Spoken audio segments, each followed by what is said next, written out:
बोला.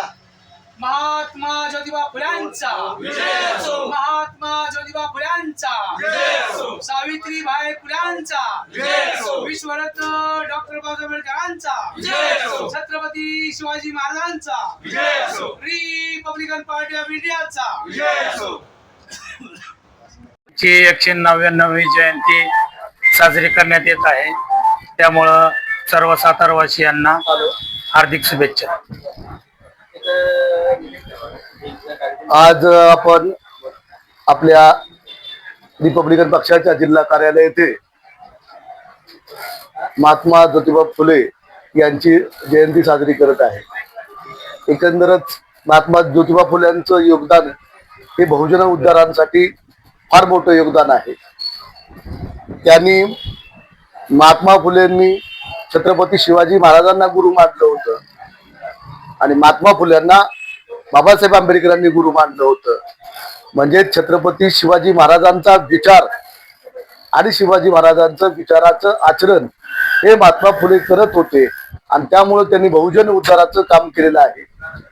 बहुजनांना व तसेच दलित, शोषित, पीडित आणि जे काही तमाम हिंदुस्थान मधल्या असणाऱ्या शूद्र म्हणून लेखल्या गेलेल्या महिलांसाठी त्यांनी मोठ्या प्रमाणात योगदान दिलेलं आहे.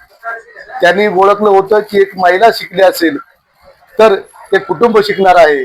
म्हणूनच महिलांचं शिक्षण किती महत्वाचं आहे यासाठी त्यांनी पुण्यामध्ये आठवड्यात असं काम केलं आणि त्याचंच योगदान म्हणून बाबासाहेब आंबेडकरांनी त्यांना गुरु मानलं होतं आणि त्याच पद्धतीनं बाबासाहेब आंबेडकरांनी स्त्रीला अत्यंत चांगला दर्जा मिळावा यासाठी बाबासाहेब आंबेडकरांनी संविधानामध्ये तरतूद केलेली आहे.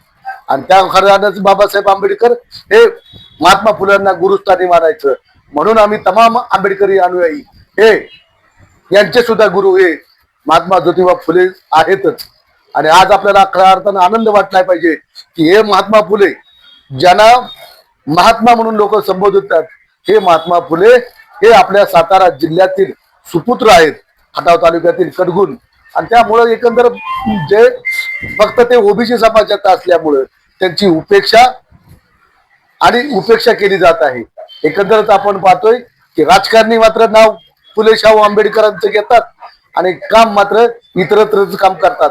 त्यामुळं फक्त नावापुरतच महात्मा फुले बोलणाऱ्या वेगळी राजकारणाला मला सांगावं असं वाटतंय की खऱ्या अर्थानं जर महात्मा फुले यांचा विचार जर आत्मसात केला आणि महात्मा फुले यांच्या विचारावर जर चाललं तर हा देश सोन्याची चिडचिडिया झाल्याशिवाय राहणार नाही. आणि खऱ्या अर्थानं महात्मा फुले यांना जर खऱ्या अर्थानं आज अभिवादन करायचं असेल, जयंती साजरी करायची असेल तर आपल्याला महात्मा फुले यांचे आचार विचार हे आचरणात आणावे लागतील आणि तरच खऱ्या अर्थानं या देश आणि हा महाराष्ट्र फुले शाहू आंबेडकरांचा होऊ शकतो.